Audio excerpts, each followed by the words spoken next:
যোৱা 16 মাৰ্চৰ নিশা অহা এজাক ধুমুহাই বিস্তৰ ক্ষতি সাধন কৰিছিল গুৱাহাটী মহানগৰীৰ দাঁতিকাষৰীয়া ৰাণীৰ এক বৃহৎ অঞ্চল।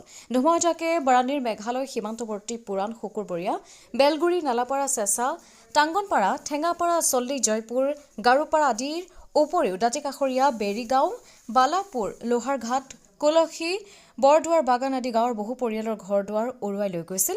ধুমুহা বতাহে গছ-গছনি ভাঙি পেলোৱাৰ লগতে ঠাই বিশেষে বিদ্যুৎ পৰিবাহী খুঁটা আৰু তাঁৰসমূহ ছিঙি পেলোৱাত বিদ্যুৎ সংযোগ বিচ্ছিন্ন হৈ পৰে। আনহাতে ৰাণীৰ জৰাশাল সংৰক্ষিত বনাঞ্চলতো ধুমুহাৰ গছ-গছনি ভাগি পৰে।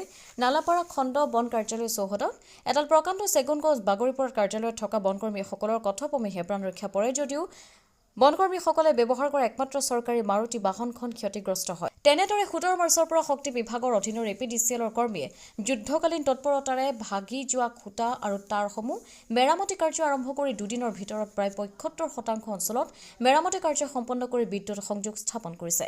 কিন্তু এই পৰ্যন্ত টাংগনপাৰা গাৰোপাৰাৰ লগতে জয়পুৰৰ এক বৃহৎ অংশত বিদ্যুৎ সংযোগ স্থাপন কৰিব পৰা যোৱা নাই।